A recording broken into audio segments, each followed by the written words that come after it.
네, 안녕하세요 여러분. 한국공정거래조정원 가맹종합지원팀에서 근무하고 있는 송영석 주임입니다. 가맹 희망자나 가맹점 사업자분들이 알아두시면 쓸모있는 가맹거래 법률 지식 알쓸가법 3탄의 시간이 돌아왔습니다. 교육을 함께 해주실 김동일 변호사님을 소개해드리도록 하겠습니다. 안녕하세요. 안녕하세요. 한국공정거래조정원 가맹종합지원팀에서 근무하는 김동현 변호사라고 합니다. 네, 지난번 교육에서는 가맹사업법에서 규정하고 있는 가맹본부의 불공정거래 행위 4가지 유형 중에 2가지 유형을 살펴봤는데요. 오늘 교육에서는 나머지 2개의 불공정거래 행위들을 살펴보도록 하겠습니다. 지난 교육을 수강하시지 않았던 분들은 화면에서 보시는 것 같이 지식배움터 한국공정거래조정원 제6기관 채널에서 지난 교육 영상들을 확인할 수 있습니다. 이번 교육도 지난번과 마찬가지로 지식배움터에 등록된 교육 영상을 수료하시고 설문에 참여해주신 분들 대상으로 20명에게 추첨을 통하여 스타벅스 기프티콘을 제공해드리는 이벤트를 진행 중에 있습니다. 많은 참여를 부탁드리고 본격적으로 교육을 시작해보도록 하겠습니다. 지난번 알쓸가법 2탄에서는 불공정거래 행위 4가지 유형 중에 거래 거절, 구속조건부 거래들을 살펴봤는데요. 변호사님, 앞서 살펴본 유형들을 봤을 때 이런 행위들이 발생할 수 있는 원인들은 아무래도 가맹본부가 가맹점 사업자에 비하여 상대적으로 우월적 지위를 가지고 있어서 그런 거겠죠? 네, 맞습니다. 가맹사업 특성상 가맹본부가 각종 정보나 좀 체계를 가지고 있고 가맹점 사업자는 가맹본부가 이 일을 바탕으로 좀 설계해놓은 사업 구조에 들어가서 영업을 하는 구조로 좀 되어 있습니다. 그래서 그로 인해서 가맹점 사업자가 가맹본부에게 좀 의존하게 되는 사업 구조가 발생을 하게 되고 이로 인해서 가맹본부가 가맹점 사업자에게 거래상으로 좀 우월한 지위를 가지게 되는 거죠. 근데 가맹사업법 제12조 제1항 제3호에서는 거래상 지위의 남용을 좀 금지를 하고 있어서 이러한 가맹본부가 좀 우월적 지위를 가지고 좀 남용을 하여서 가맹점 사업자들에게 좀 각종 불이익을 제공하는 걸 금지를 하고 있습니다. 네, 거래상 지위의 남용을 살펴보면 구입강제, 부당한 강요, 부당한 계약 조항의 설정 또는 변경, 경영의 간섭, 판매 목표 강제, 그리고 불이익 제공이 있습니다. 앞서 살펴본 구속조건부 거래와 유사하게 예외사항으로는 가맹본부의 상표권을 보호하고 또한 동일성을 유지하기 어렵다는 사실이 인정됨과 가맹본부가 이러한 행위들을 사전에 정보공개서를 통하여 가맹점 사업자에게 알려야 되는 조건들이 있네요. 네, 맞아요. 그런 조건들이 있고 관련하여서 먼저 구입강제에 대해서 좀 살펴보겠습니다. 주인님, 지난번 교육에서 살펴본 구속조건부 거래 중에 거래 상대방 구속 내용이 기억이 나실지 모르겠어요. 분식 프랜차이즈 가맹본부가 가맹점 사업자 대상으로 식자재를 본인 또는 본인이 지정한 특정 상대방으로부터만 거래를 하도록 강요한 행위가 있었는데요. 이러한 행위가 위법이었을 때 식자재 같은 경우 분식의 맛과 동일성 유지에 꼭 필요한 품목이라서 해당 행위를 만약 가맹본부가 정보공개서를 통하여 사전에 가맹점 사업자에게 알렸다면 예외 조건에 해당될 수 있어서 법 위반은 아니었던 걸로 기억합니다. 네. 복습을 잘하셨네요. 여기서 퀴즈를 좀 제가 새롭게 좀 내볼게요. 그러면 가맹본부가 가맹점 사업자에게 식자재를 본인 또는 특정 사업자에게 구매하도록 하는데 이때 구입 수량을 이제 가맹사업 운영에 필요한 수량보다 과하게 구매를 하도록 하는 행위가 법 위반에 해당을 할지 좀 여쭤볼게요. 예를 들어서 주인님이 가맹점 사업자라고 한다면 100개의 수량만 필요한데 제가 가맹본부라고 했을 때 주인님한테 제가 500개 수량을 구매하도록 하는 거예요. 가맹점 사업자 입장에서 만약에 100개만 필요했는데 그보다 훨씬 넘어서는 500개 수량을 가맹본부가 구매하도록 하는 행위는 법 위반에 해당될 것 같습니다. 정답입니다.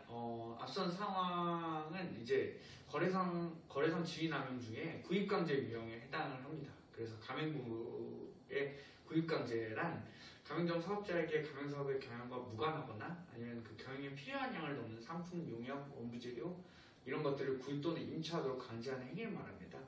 관련해서 실제 사례를 좀 살펴보면요. 치킨 가맹본부가 홍보 전단물을 제작하고 이것을 이제 가맹점 사업자들에게 그들이 필요한 시간보다 많이 구매하도록 강제를 했는데요. 이런 사례가 이제 공정거래위원회로부터 제재를 받게 되었습니다. 네, 그렇군요. 비록 홍보 전단물이 가맹사업 경영에 필요한 품목이라 하더라도 가맹점 사업자 입장에서는 월 최대 주문 건수가 화면에서는 12,000건에 비해서 가맹본부가 최소 16,000장을 가맹점 사업자가 구매하도록 하였네요. 이는 설명하신 것처럼 가맹본부가 가맹점 사업자 대상으로 가맹사업 경영에 필요한 수량을 넘어서는 구입 강제 행위였습니다. 네. 다음 유형은 부당한 강요가 있습니다. 그래서 부당하게 경제적 이익을 제공하도록 강요하거나 가맹점 사업자에게 다른 비용을 부담하도록 하는 행위를 말합니다. 무언가를 제공하도록 강요한다는 것은 누구나 가맹사업법에 익숙하지 않은 누구나 생각하더라도 가맹본부의 거래사항 지위남용이라고 생각이 들겠네요. 변호사님, 그렇다면 아까 말씀하신 경제적 이익이라는 게 있는데 이것을 정의하는 범위가 따로 있을까요? 네. 경제적 이익은 다름 아니고요. 금전, 물품, 용역 가치 한마디로 돈이 될 만한 모든 것들을 포함을 합니다. 부당한 강요랑 관련해서 또 제가 사례 하나를 좀 같이 살펴보면서 말씀을 드리면 이번엔 피자업종 가맹본부 사례인데요. 지인님은 아마 그 피자 프랜차이즈 매장에서 결제를 할 때 이동통신사 멤버십이나 아니면 신용카드 할인 같은 경험이 있으실 거예요. 근데 이때 이제 해당 가맹점한테 이제 제휴 할인 같은 것들에 대한 비용이 발생을 하는데요. 화면 사례는 가맹본부가 이런 비용 부담을 가맹점 사업자에게만 부담하도록 일방적으로 강요를 좀 해가지고 공정거래위원회로부터 제재를 받은 사례입니다. 네, 사례를 살펴보면 가맹본부가 제휴 할인 비용을 가맹점 사업자에게 부담시킬 때 앞서 살펴본 예외 조건 중에 하나인 정보공개서를 통해서 이를 알리지도 않았었네요. 네. 그게 좀 문제가 되었습니다. 그리고 이제 좀 다음 유형 좀 살펴볼 텐데요. 그 전에 일반적인 가맹본부와 가맹점 사업자 간 가맹계약 구조를 먼저 좀 살펴보겠습니다.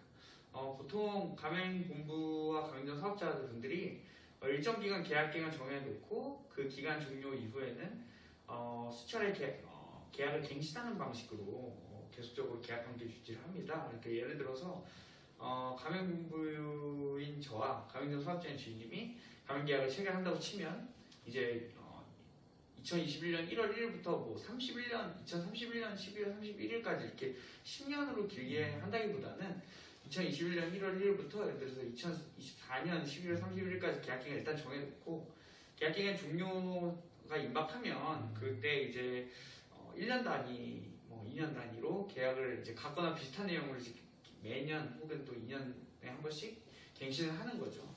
근데 이제 관련해서 퀴즈를 좀 드려볼게요. 그럼 제가 만약에 주인님과 가맹계약을 체결한 상황이라고 하면 근데 이제 계약 갱신할 때가 된 거예요. 근데 이제 제가 계약 갱신을 할 때 주인님의 기존 영업 지역을 축소하는 방향으로 계약 내용을 좀 변경을 해서 그걸 일방적으로 좀 변경을 해서 계약을 체결하게끔 하는 행위가 법 위반에 해당을 할까요? 만약에 계약 기간 도중에 이런 영업 지역을 바꿔버리는 것은 확실하게 법 위반일 것 같은데요. 근데 이제 기존 계약이 종료되고 새로 계약을 갱신할 때 영업 지역을 축소하는 행위는 법 위반에는 해당되지 않을 것 같습니다. 근데 정답은 옵니다. 이거는 이제 거래상 지위 남용 중에 세 번째 유형인 부당한 계약 조항 설정 또는 변경이 여기에 해당을 합니다. 그래서 가맹사업법상 이제 가맹점 사업자 입장에서 이행하기가 너무 어렵거나 불리한 계약 조항을 좀 가맹본부가 일방적으로 설정하고 또 변경하는 행위. 그리고 가맹 계약갱신 과정에서 종전의 거래 조건보다 뚜렷하게 불리한 조건으로 가맹본부가 일방적으로 계약 조건을 설정하거나 변경하는 행위는 이런 부당한 계약 조항의 설정 또는 변경으로 금지를 하고 있습니다. 이제 비록 기존 계약이 종료되고 새로 계약을 갱신한다 하더라도 매출액과 지켜야 되는 이 영업적 부분을 가맹본부가 일방적으로 축소를 해버리고 계약 갱신을 이렇게 시도를 한다면 가맹점 사업자의 입장에서 이제 거절하기도 어렵고 그러면 이제 그대로 계약 갱신이 되면 뚜렷하게 불리한 조건을 좀 받아들이는 것이 되니까 이런 것과 관련해서 화면에 치킨 가맹본부 사례가 법 위반에 해당이 되었습니다. 네, 그렇군요. 다음으로는 어떤 유형이 있을까요? 다음 유형은 이제 가맹사업법에 대해서 잘 알지 못하시더라도 쉽게 맞출 수 있는 경우예요. 그래서 퀴즈 좀 내보면 가맹본부인 저와 가맹점 사업자인 주인님이 계약을 체결한 상황이 있다고 치면 그런 상황에서 이제 제가 주인님이 운영하는 가맹점을 유심히 살펴보았는데 주인님 혼자 가맹점 경영하기에는 무리가 있어 보여서 제가 일방적으로 제가 지정한 누군가와 같이 가맹점 운영하도록 좀 하는 행위 이런 행위와 그리고 또 하나 행위는 가맹계약 체결 시 아니면 또 계약을 체결하고 주인님한테 제가 월 매출 최소 3천 이상은 달성을 해야 된다 이렇게 강제하는 행위 이 두 행위가 모두 법 위반에 해당을 할지 안 할지 좀 여쭤볼게요. 두 가지 행위들은 가맹사업법에 아직 익숙하지 않은 제가 생각하더라도 확실하게 법 위반일 것 같습니다. 네, 맞아요. 두 가지 행위 모두 거래상 지위남용에 해당을 합니다. 그래서 먼저 가맹본부가 정당한 사유 없이 가맹점 사업자에게 경영을 특정인이랑 같이 경영하도록 하는 행위는 거래상 지위남용 중에 경영간섭 행위에 해당을 합니다. 근데 여기 정당한 이유에는 이제 가맹본부 입장에서 상표권을 보호하고 그리고 가맹사업 동일성을 유지를 하기에 필요한 경우 그리고 또 사전에 이러한 내용을 정보공개서를 통해서 가맹점 사업자에게 알린 경우에는 정당한 이유가 있는 것으로 볼 수 있습니다. 네, 그렇군요. 그렇다면 두 번째 행위였던 가맹본부가 일정에게 매출액을 달성하도록 강제한 행위는 거래상 지위 남용 중 어떤 유형에 해당될까요? 네. 해당 행위는 바로 판매 목표 강제에 해당이 되는데요. 앞서 말씀드린 퀴즈 상황을 구체적으로 좀 살펴보면 가맹본부가 가맹점 사업자 대상으로 일정의 판매 목표를 설정하고 거기에 미달할 경우에 좀 위약금을 부과하거나 계약을 해지하는 경우가 좀 있을 수 있겠습니다. 네, 거래상 지위의 남용 중 마지막으로 살펴볼 유형은 앞서 살펴본 유형들에 준하는 경우로서 가맹점 사업자에게 부당하게 불이익을 주는 불이익 제공이 있네요. 이 부분은 사례와 함께 좀 살펴보겠습니다. 그래서 화면 사례를 보시면 화장품 가맹본부가 가맹점 사업자에게 보복 차원에서 좀 신규 가맹점을 열었습니다. 주변에. 그래서 공정거래위원회에서 보고 이러한 행위가 이제 가맹점 사업자의 매출 하락으로 좀 연결이 되어서 그런 부분의 불이익이 가맹사업법상 이제 불이익 제공으로 판단을 하였고요. 그래서 해당 가맹본부에 시정명령을 내린 바 있습니다. 네. 가맹사업법에서 규정하고 있는 불공정 거래 행위 중에 거래상 지위의 남용의 6가지 유형들을 살펴봤는데요. 이번에는 불공정 거래 행위 중 부당한 손해배상 의무 부과 행위를 살펴보도록 하겠습니다. 네. 이와 관련해서 가맹본부와 가맹점 사업자 간 위약금에 대해서 좀 살펴보겠습니다. 주인님 제가 가맹본부고 주인님이 가맹점 사업자예요. 이번에도. 근데 이제 주인님이 저와의 가맹계약이 2021년 12월 31일까지 되어 있다고 가정을 해볼게요. 근데 이제 주인님이 이제 개인적인 사정이 생겨서 저와 이제 지금 계약을 좀 중도를 해지를 하고 싶을 거예요. 그런 걸 이제 저한테 요청했을 때 가맹본부인 제가 주인님에게 계약계 중도 해지로 인한 위약금 청구를 할 수 있을까요? 일단 계약 당사자 중에 어느 한쪽의 귀책으로 인해서 계약을 이행하지 못하는 경우에는 그 다른 한쪽이 위약금을 부과할 수 있다고 봅니다. 네, 맞아요. 위약금 부과하는 것 자체는 문제가 될 것은 없습니다. 민법 제398조 제1항에서 계약 당사자 간 채무 불이익에 대해서 손해배상 예정을 할 수 있도록 되어 있고 동조 제4항에서는 위약금 약정은 이런 손해배상액 예정으로 좀 본다고 되어 있습니다. 그래서 계약서로 이제 대표되는 그 계약 내용에 계약 불이익에 대한 손해배상으로서 위약금을 좀 약정을 하고 부과를 하는 행위 자체는 법 위반에 해당되는 것은 아닙니다. 근데 이제 제가 퀴즈를 한 번 더 내볼게요. 그래서 앞선 상황에서 중도해지로 인한 위약금 범위를 저는 이제 마음대로 정할 수 있는 걸까요? 비록 위약금 부과 자체가 법 위반은 아니더라도 만약에 말씀하신 것처럼 가맹본부가 아무런 제한 없이 위약금을 결정하는 것은 문제가 있어 보입니다. 네, 맞아요. 부당한 손해배상 의무 부과행위 중 첫 번째로 이제 과중한 위약금 설정 부과행위가 있습니다. 그래서 가맹점 사업자의 기책 사유로 계약이 중도해지된 경우나 아니면 가맹점 사업자가 물품 대금 지연을 하였을 때 이거에 대해서 이제 위약금이나 지연 손해금을 좀 과중하게 부과하는 거는 법 위반에 해당이 될 수 있습니다. 네, 그렇군요. 과중한 위약금 설정 부과행위의 핵심은 가맹본부가 가맹점 사업자에게 위약금을 부과하는 행위를 문제 삼기보다는 통상적인 범위보다 과중하게 부담하는 것이네요. 변호사님, 그렇다면 과중하게 부담하는 것에 대한 판단의 기준이 있을까요? 네. 먼저 이제 좀 두 가지로 나눠 살펴보면 첫 번째로 이제 계약 중도 해지 시에 과중한 위약금을 이제 과중한지 여부를 판단하는 기준으로는 이제 거래 당사자의 귀책 사유의 정도 그리고 잔여 계약 기간 정도 중도 해지 후에 가맹본부가 후속 가맹점 사업자와의 계약을 체결하기 위해서 소요될 것으로 예상되는 기간 이런 것들을 좀 고려를 합니다. 그리고 또 다른 유형 예를 들면 과중한 지연 손해금 설정 행위, 부과 행위에 있어서는 상품 또는 용역에 대한 대금 지급이 지연되었을 때 지연 경위라든지 아니면 정상적인 거래 가능은 어떻게 되는지 같은 것들을 고려를 합니다. 이제 관련해서 판례 하나만 좀 보면요. 편의점 가맹본부가 이제 가맹점 사업자에게 부과한 위약금에 대해서 법원에서 좀 과중하다고 판단한 판례가 있는데요. 배경을 먼저 좀 살펴보면 가맹본부와 가맹점 사업자가 5년 가맹계약을 체결했는데 가맹점 사업자가 3년 가맹점을 운영하다가 좀 개인적인 사유로 가맹본부에게 계약 해지 의사를 통보하고 영업 중단한 겁니다. 근데 이제 가맹본부가 여기에 이제 위약금 2,800만 원을 부과를 한 거죠.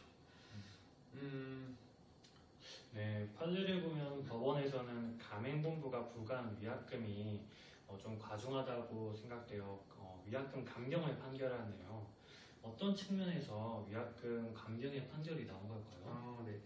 판례 보면 법원에서는 일단 당사자 간 계약 기간이 5년으로 좀 긴 기간으로 일단 되어 있는 점, 그리고 가맹점 사업자가 3년 동안 운영을 했는데 그동안 가맹본부한테 지급한 수수가 상당한 점, 그리고 계약 중도 해지로 가맹본부가 입을 수 있는 손해에 비해서 2,800만 원이라는 위약금이 좀 거액인 점 등을 고려를 해서 당시 거래 관행도 같이 함께 살펴볼 때 가맹본부가 부과한 위약금이 좀 과중하다고 판단을 해야 했습니다.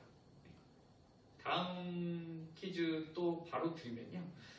제가 만약에 유명한 가맹본부고 가맹본부 입장에서 가맹점을 개설하기만 하면 수익이 좀 나는 프랜차이즈라서 가맹을 희망하는 가맹 희망자가 매우 많다고 가정을 해볼게요. 근데 이런 상황에서 이제 소비자에게 발생한 피해는 가맹본부인 저한테는 책임이 없고 가맹점 사업자에게 그에 대한 손해배상 의무를 다 지도록 하는 그런 불리한 계약 조항을 포함해서 제가 저와 신규수 가맹점 사업자인 주임님이랑 가맹계약을 체결한다고 하면 그것이 법 위반에 해당이 될까요?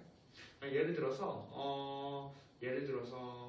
그 내용으로 치킨 가맹본부라고 하면 치킨 가맹점 사업자가 제조한 치킨을 먹고 소비자가 이제 배탈이 난 겁니다. 근데 그 원인이 이제 가맹본부인 제가 공급한 생닭의 불량이 있다고 한다면 그럼에도 불구하고 제가 이거에 대한 소비자 상대로의 손해배상 의무를 무조건 이제 가맹점 사업자 보고 지게 하는 것이죠. 네, 만약에 가맹점 사업자가 아무리 가맹계약을 원하는 상황이라 하더라도 가맹점 사업자의 귀책이 아님에도 그런 귀책이 아닌 소비자 피해까지를 모두 가맹점 사업자가 의무를 지게 하는 것은 그 계약 자체에 문제가 있다고 봅니다. 네, 정답입니다. 이거는 이제 부당한 손해배상 의무 부과 행위 중에 소비자 피해에 대한 손해배상 의무 전가 행위에 좀 해당이 되는데요. 이제 여기까지 보고 이제 마지막 유형도 한번 살펴보겠습니다. 주인님, 알쓸가곡 1탄 교육의 기억을 좀 되살려서 가맹 희망자가 가맹계약 체결 시에 가맹본부로부터 반드시 받아야 하는 문서가 뭐가 있었죠? 기억을 되살려봐서 가맹점 사업자가 가맹본부와 가맹계약을 체결하거나 또는 가맹금을 납부하기 14일 전 가맹본부로부터 정보공개서, 임금가맹점 현황문서 이 두 가지를 받아야 되고요.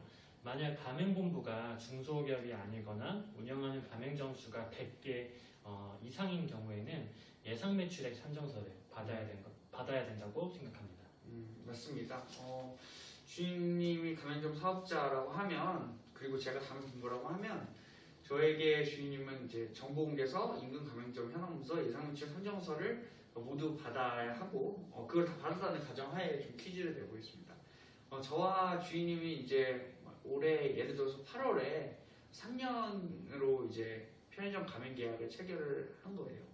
그리고 이제 주인님이 이제 8월부터 이제 영업을 이제 시작했는데 매출액 잘 안 나오는 겁니다. 그래서 그러고 나서 이제 내년 9월까지 주인님이 가맹 계약을 운영하고 1년 동안 이제 매출을 살펴봤는데 저한테 처음에 받은 예상 매출액 산정서 내에 예상 매출액 최저액보다 낮은 걸 발견한 거예요.